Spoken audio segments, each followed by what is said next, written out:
तेरी औकात है इस तिजोरी को खोलने की? तू जानता भी है इसमें करोड़ों का खजाना। मैं 3 साल से परेशान हूं, इसे कोई खोल क्यों नहीं पा रहा है?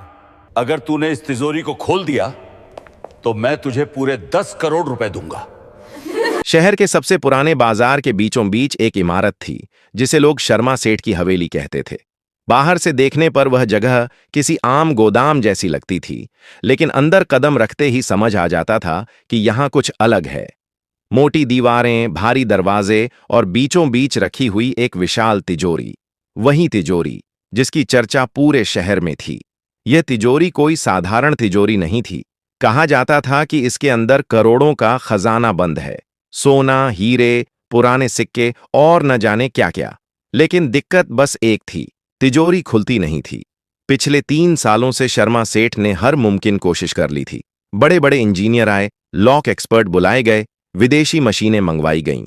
किसी ने कोड तोड़ने की कोशिश की, किसी ने सेंसर लगाए, लेकिन हर बार नतीजा एक ही रहा, तिजोरी वहीं की वहीं बंद। आज फिर वही दिन था।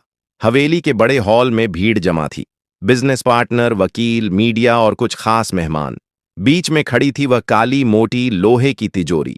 उस पर पुराने किस्म के निशान खुदे थे, जैसे किसी ने जानबूझकर उसे रहस्यमय बनाया हो।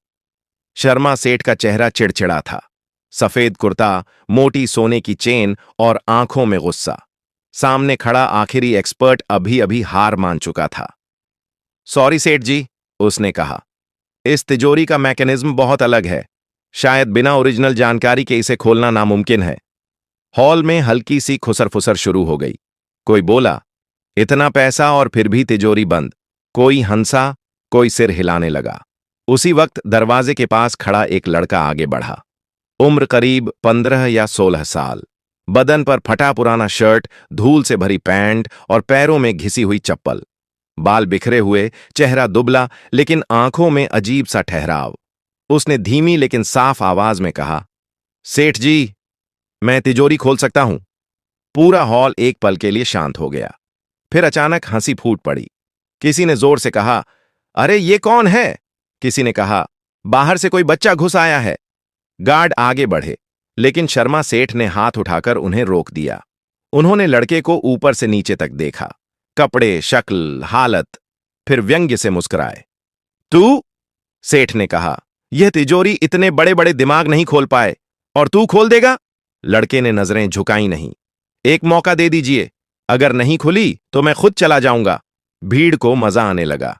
कैमरे फिर से उठ गए। नया तमाशा मिल गया था। शर्मा सेठ ने ठहाका लगाया और बोले, ठीक है, अगर तूने ये तिजोरी खोल दी। उन्होंने जानबूझकर रुककर सबकी तरफ देखा। तो मैं तुझे 10 करोड़ रुपए दूंगा। हॉल में शोर मच गया। कोई बोला, पागल हो गए हैं सेठ। कोई बोला, अब देखो बच्चा क्या करता है। लड़के ने सिर्फ एक बात कही, मंजूर है। उसी पल, बिना किसी शोर के, वह लड़का तिजोरी की तरफ बढ़ा, और यहीं से शुरू होने वाला था वो खेल जो सिर्फ ताले का नहीं, किस्मत का भी था। लड़का तिजोरी के सामने आकर खड़ा हो गया। इतनी बड़ी, भारी और ठंडी तिजोरी उसने पहले कभी इतनी नजदीक से नहीं देखी थी, लेकिन उसके चेहरे पर न डर था, न घबराहट, बस एक गहरी सांस और पूरी तसल्ली। भीड़ में से कोई बोला, अरे इसे तो ताला छूना भी नहीं आता होगा।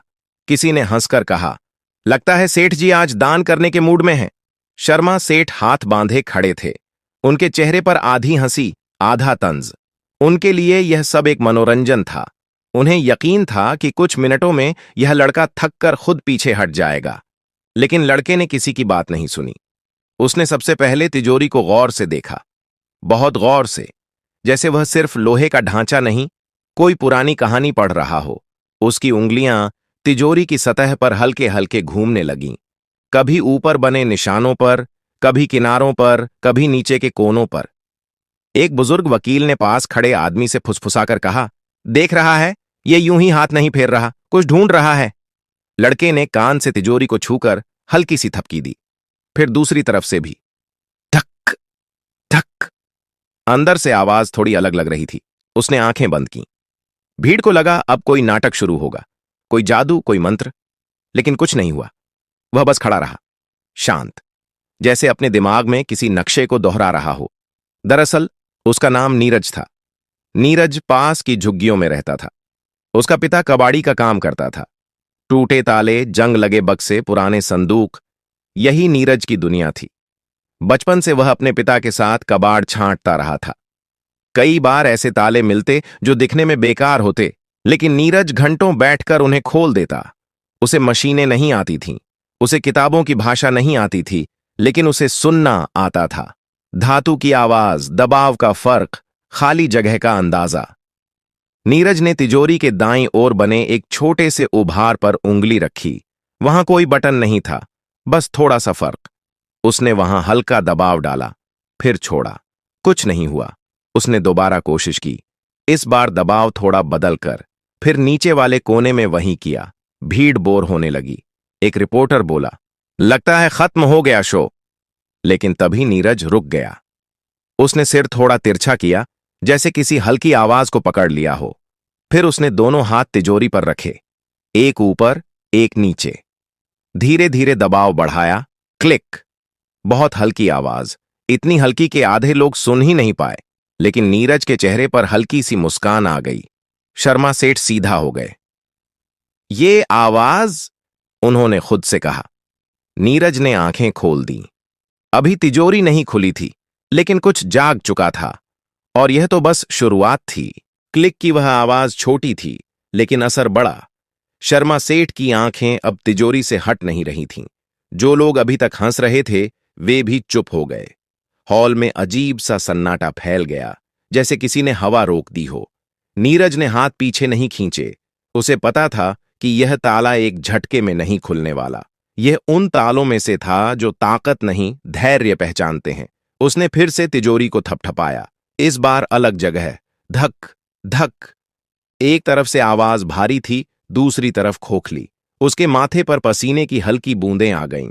कपड़े पुराने थे, लेकिन उसकी हर हरकत बेहद नपी तुली थी, जैसे वह कोई अंदाजा नहीं लगा रहा, बल्कि किसी याद को फॉलो कर रहा हो।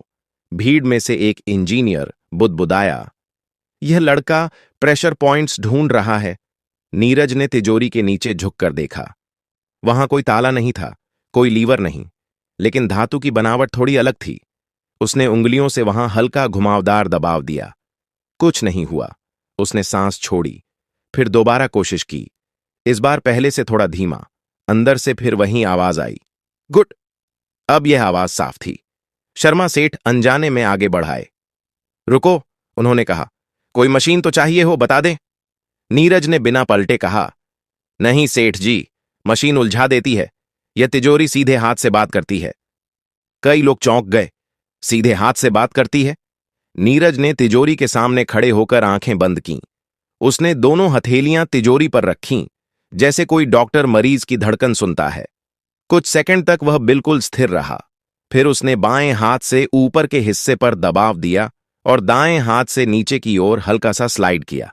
क्लिक। फिर एक और क्लिक। अब आवाजें साफ थीं। हॉल में खड़े कैमरे फिर से चालू हो गए। रिपोर्टर फुसफुसाने लगे, कुछ हो रहा है। यह बच्चा सच में कुछ कर रहा है। नीरज के दिमाग में उसके पिता की आवाज गूंज रही थी, हर ताला जल्दी नहीं खुलता बेटा, पहले उसे समझना पड़ता है। उसने तिजोरी के किनारे पर उभरे एक बेहद छोटे निशान पर उंगली रखी। यह निशान जंग जैसा लगता था, लेकिन असल में वह जानबूझकर बनाया गया था। उसने वहां दबाव डाला, धीरे, लगातार।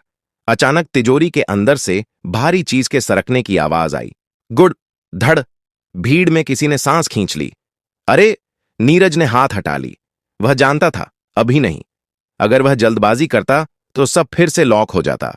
उसने एक कदम पीछे लिया, गहरी सांस ली, फिर आगे बढ़ा।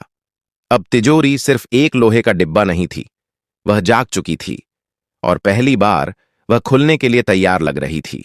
नीरज एक कदम पीछे हटा तो कई लोगों को लगा कि वह हार गया। भीड़ में फिर से हलचल होने लगी। बस इतना ही, अब थक गया होगा। देखा, कहां था ना? लेकिन शर्मा सेठ ने इस बार किसी को कुछ कहने नहीं दिया। उनकी नजरें तिजोरी पर टिकी थीं। उन्होंने साफ देखा था, तिजोरी के अंदर कुछ हिला था। वह कोई भ्रम नहीं था। नीरज ने अपनी हथेलियों को आपस में रगड़ा। पसीना था, लेकिन हाथ कांप नहीं रहे थे। उसने नजर उठाकर तिजोरी को देखा। अब वह उसे बाहर से नहीं देख रहा था, वह उसके अंदर की तस्वीर अपने दिमाग में बना चुका था। उसने धीमी आवाज में कहा, सेठ जी, अगर मैं गलत हुआ तो यह तिजोरी फिर से पहले जैसी बंद हो जाएगी, फिर कोई भी इसे नहीं खोल पाएगा। हॉल में खड़े कुछ लोग चौंक गए। ये क्या कह रहा है? ये तो रिस्क है। शर्मा सेठ ने दांत भींचे। 3 साल की नाकामी, करोड़ों की लागत और अब यह बच्चा। कुछ पल वह चुप रहे, फिर बोले, जो करना है कर, अब पीछे हटने का मतलब नहीं। नीरज ने सिर हिलाया। उसने तिजोरी के बाईं तरफ नीचे बैठकर कान लगाया। इस बार उसने थपकी नहीं दी, बस सुना। पूरा हॉल खामोश था, इतना कि किसी के गले से पानी निगलने की आवाज भी तेज लग रही थी।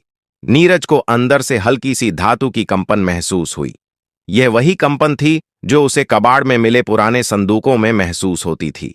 फर्क बस इतना था कि यह तिजोरी कई गुना ज्यादा जटिल थी। उसने दाएं हाथ की 2 उंगलियां एक साथ ऊपर के कोने पर रखीं, बाएं हाथ की हथेली नीचे वाले हिस्से पर। धीरे धीरे दबाव बढ़ाया, फिर अचानक दोनों हाथों का दबाव एक साथ छोड़ दिया। क्लैक। इस बार आवाज साफ और तेज थी। भीड़ में किसी ने जोर से कहा, अरे ये तो सच में खुल रही है। नीरज ने समय बर्बाद नहीं किया। उसने तुरंत तिजोरी के बीच वाले हिस्से पर हाथ रखा और हल्का सा घुमाव दिया। यह घुमाव इतना छोटा था कि कैमरे भी ठीक से पकड़ नहीं पाए, लेकिन असर बड़ा था। तिजोरी के अंदर जैसे कुछ सेट हो गया हो। अब आवाजें बिखरी हुई नहीं थीं, वे क्रम में थीं। गुड, क्लिक, धक। शर्मा सेठ का चेहरा सफेद पड़ने लगा। उन्होंने जिंदगी में बहुत कुछ देखा था, लेकिन यह पहली बार था जब उनका शक डर में बदल रहा था। नीरज के दिमाग में एक ही बात चल रही थी, जल्दी नहीं, अगर जल्दी की तो सब खत्म। उसने आखिरी बार तिजोरी के सामने खड़े होकर दोनों हाथ रखे, आंखें बंद कीं, सांस रोकी और बहुत हल्के से, जैसे किसी सोए हुए बच्चे को जगाते हैं, उसने दबाव डाला। अचानक तिजोरी का ऊपरी हिस्सा 1 इंच बाहर की ओर सरक गया। पूरा हॉल सन्न रह गया। यह अभी पूरी तरह नहीं खुली थी, लेकिन अब कोई हंस नहीं रहा था, अब कोई शक नहीं कर रहा था।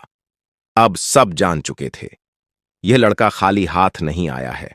तिजोरी का ऊपरी हिस्सा 1 इंच बाहर सरकते ही जैसे समय थम गया। कोई चिल्लाया नहीं, कोई ताली नहीं बजी, सब बस देखते रह गए। नीरज ने हाथ वहीं रखे, उसने धक्का नहीं दिया। उसे पता था यह वह पल है जहां ज्यादातर लोग गलती कर बैठते हैं। अधीरता, ज्यादा जोर, और ताला फिर से खुद को बंद कर लेता है। उसने बहुत धीमी आवाज में खुद से कहा, अब बस, सही क्रम। उसकी आंखें तिजोरी के अंदर झांकने की कोशिश नहीं कर रही थीं।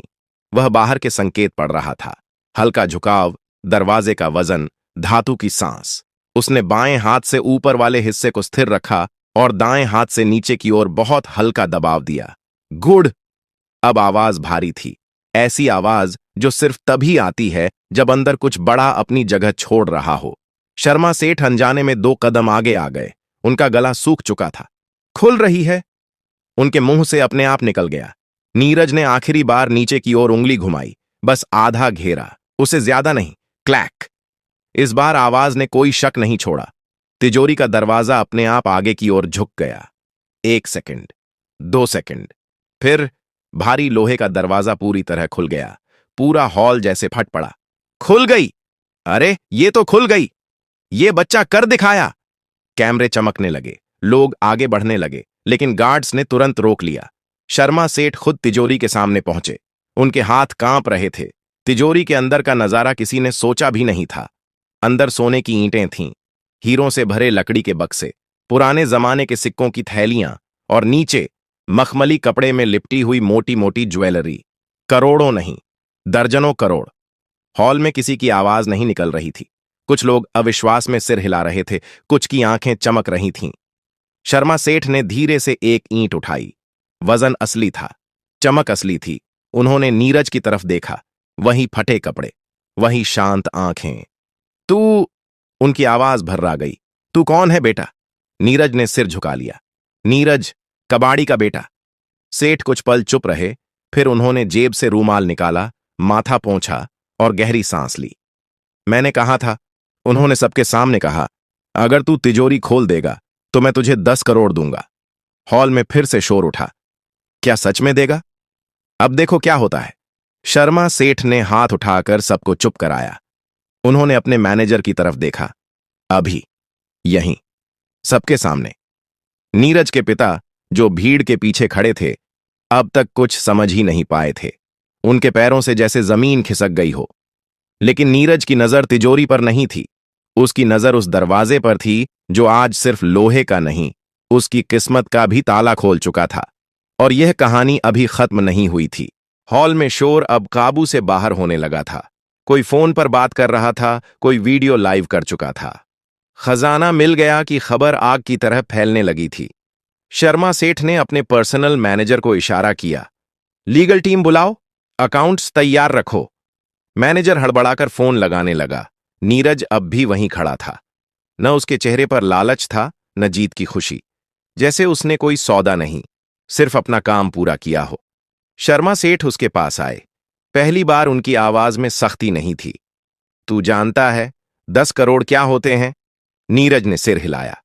इतना कि मेरे पिता जिंदगी भर कबाड़ उठाकर भी नहीं कमा पाएंगे। भीड़ में खड़े कुछ लोग असहज हो गए। ये बच्चा सीधा बोल रहा था। सेठ कुछ पल उसे देखते रहे, फिर बोले, तो फिर भी तू डर नहीं रहा? नीरज ने जवाब दिया, डर तब लगता है जब ताला समझ ना आए। सेठ हल्का सा मुस्कुराए। शायद पहली बार किसी ने उन्हें ऐसा जवाब दिया था। तभी नीरज के पिता आगे आए। उनका नाम रामदीन था, कपड़े और भी ज्यादा पुराने, आंखों में घबराहट। सेठ जी, उनकी आवाज कांप रही थी। लड़का बच्चा है, अगर कोई गलती हो गई हो तो। शर्मा सेठ ने उन्हें रोक दिया। गलती? इसने मुझे 3 साल का सिरदर्द खत्म कर दिया। उसी वक्त लीगल टीम पहुंच गई। कागज खुले। कैमरों के सामने सब कुछ साफ साफ हो रहा था। सेठ ने ऊंची आवाज में कहा, सब लोग सुन लें, मैंने वादा किया था और शर्मा सेठ अपना वादा तोड़ता नहीं। एक कागज आगे बढ़ाया गया। नीरज का नाम पूछा गया, उम्र लिखी गई, गार्जियन के तौर पर पिता का नाम। नीरज के हाथ में पेन दिया गया। उसने कभी इतने कागज नहीं देखे थे, लेकिन उसने बिना हिचक दस्तखत कर दिए।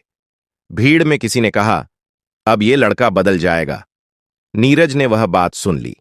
उसने सिर उठाकर कहा, मैं नहीं बदलूंगा, हालात बदलेंगे। शर्मा सेठ ने चेक आगे बढ़ाया। 10 करोड़। रामदीन के हाथ कांपने लगे। वह बैठने ही वाले थे कि नीरज ने उन्हें थाम लिया। सेठ ने चेक नीरज को नहीं, उसके पिता को दिया। इसे संभाल कर रखना, बेटा समझदार है लेकिन दुनिया नहीं। उस पल नीरज ने पहली बार तिजोरी से नजर हटाकर लोगों की तरफ देखा। वही लोग जो कुछ देर पहले हंस रहे थे, अब कोई हंस नहीं रहा था। लेकिन कहानी यहीं खत्म नहीं होनी थी, क्योंकि जिस ताले ने 10 करोड़ दिलाए थे, उसके पीछे की कहानी अब बाहर आने वाली थी। और कई लोगों को यह बात पसंद नहीं आने वाली थी। चेक हाथ में आते ही मामला खत्म नहीं हुआ। असल में वहीं से असली हलचल शुरू हुई। शर्मा सेठ की लीगल टीम अभी कागज समेट ही रही थी कि हॉल के कोने से एक सख्त आवाज आई, 1 मिनट, यह इतना आसान नहीं है। सबकी नजरें पलट गईं। वह व्यक्ति ग्रे सूट में था, चेहरे पर सरकारी ठहराव। उसके साथ 2 और लोग थे जिनके गले में पहचान पत्र लटक रहे थे। मैं इनकम टैक्स डिपार्टमेंट से हूं, उसने कहा, और यह खजाना निजी नहीं, जांच का विषय है। हॉल में फिर सन्नाटा छा गया। शर्मा सेठ का चेहरा कड़ा हो गया। यह तिजोरी मेरी है, मेरे गोदाम से निकली है। अधिकारी ने फाइल खोली। तिजोरी आपकी हो सकती है, लेकिन इसके अंदर का खजाना, यह तय होना बाकी है कि यह कहां से आया।